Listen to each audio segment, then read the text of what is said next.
Hi, it's Maria from Still Dreaming Homestead. Glad to be back with you. Well, it's time to do another small batch of processing.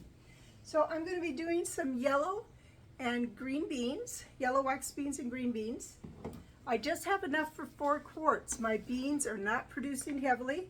I'm going to start with just a pinch in each jar of Himalayan pink salt. Redmond's is another really good choice, and I think it's good for the minerals. Now, you don't want to use a refined salt, like, sorry to drop names, but like table salt from Morton or something that's all white, because that has been stripped down to basically sodium, and too much sodium is bad for you. This is going to have a lot of flavor because it has a lot of minerals. So let's fill up these within about an inch with water.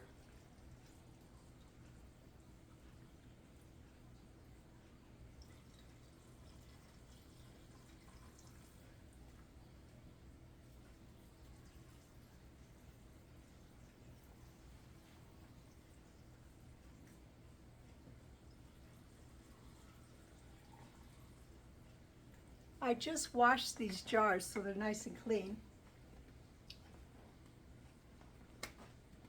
But I want to wet the rim. So just going to use my hands as always. I think they're the best tools. I wipe once with one hand, and then I do with the other hand. Let's put on our lids.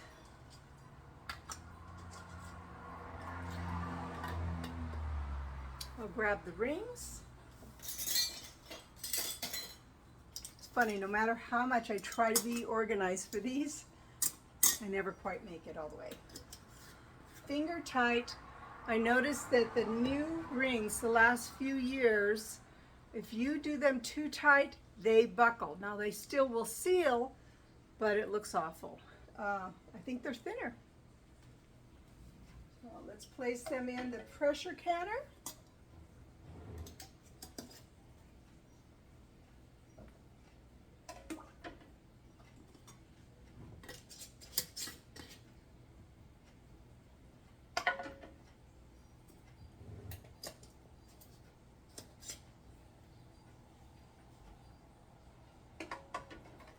Well, that canner's not full, but it will be in just a little while. I'm going to show you what I'm going to do next. I'm going to need a little bit of vinegar for it. For this, I just use the cheap distilled vinegar. Put some on a cloth. Right there. That's good. And that's because I made some broth. Here I have about a pint of nice beef broth. It's very important to wipe the lid and make sure that no oil has got on to keep it from sealing. That's good. And grab a ring again. You notice this is just a pint, but a pint will be very handy.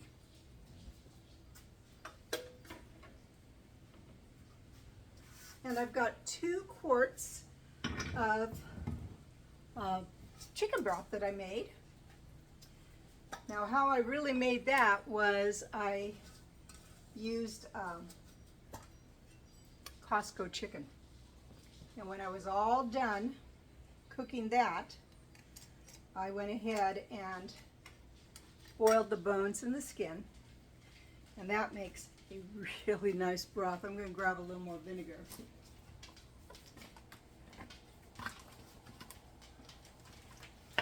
Make sure I get this well cleaned. The reason I have to do that with these things is, again, because any oil residue,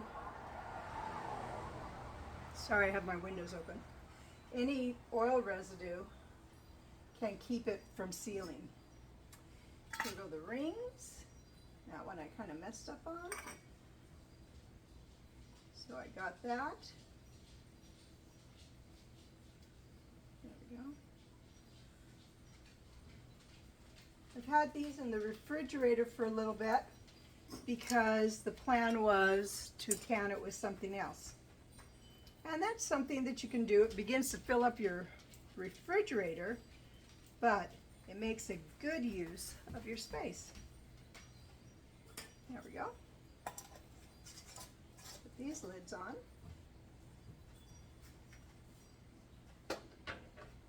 This is perfect. There's going to be 7.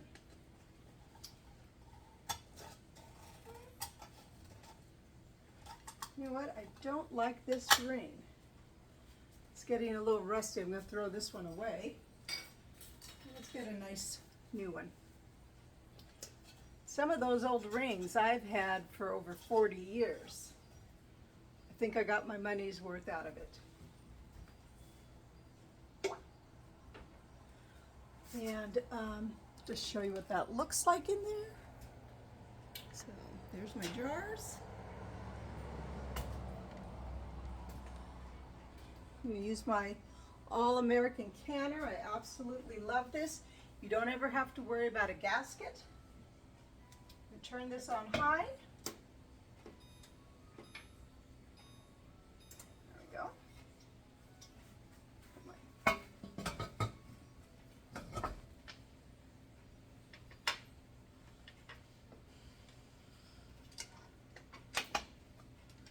Now, I saved this canner. I'd seen it hanging around and didn't know what was going on, so I asked about it. Because I have wanted one for years. They're very expensive. I had the Presto, and that served me well for many, many years, but I really wanted an All-American. And this is an old one, so it, get those nice and tight, really super heavy. And so when I asked, you know, gee, what's going on with this canner out here? The answer I got was, I'm going to blow that up. I'm going to blow that up. I'm like, oh, what do you mean you're going to blow that up? Yeah, that'll be great to blow up. I was thinking this was absolutely crazy. So I said, nope, no Bernie, blowing that up. That's going to be mine. And that's how I got my All-American canner. So both of these things will can at 10 pounds pressure, which is right here. I use a weight rather than the gauge. Gauges can go bad over time. The weight's going to stay the same. And so that's 10 pounds, 5, and I also have a 15, but I need the 10 pound. And I will put that on after it's got hot and it will begin steaming. I'll let it steam come out of here for about 3 minutes. I'll put this weight on it, just like that, and whenever it's getting a little too hot, it will begin to jiggle, and I'll hear this little sound, and then I'll know to adjust the temperature. So, take it off for now because it's not quite ready.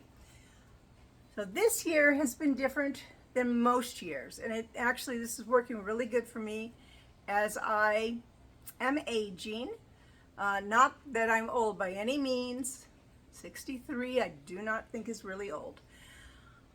But doing small batches rather than, you know, I've been known to do 300 pounds of tomatoes in a day.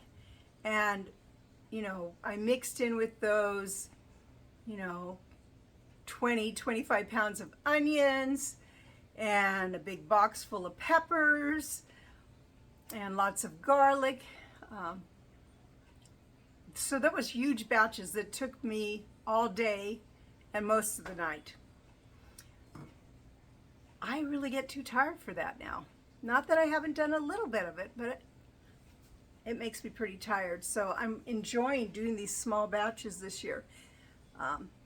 Like the tomatoes. Now I had lots of tomatoes still canned, so I didn't plant very many tomato bushes, but they're doing beautiful. And so I get to do just smaller batches, really, really nice. Some things I'll be doing large batches in. I intend to do grape juice, maybe even this week, hoping. and I'll do a large amount of that in one day. But most things I don't have to. That's really nice. I'm going to show you what I've canned in the last 2 or 3 weeks. Okay, I have 10 quarts of beautiful peaches, 2, 4, 6, 8, 10, 12 jars of apple juice from our own apples, 8 jars of oranges,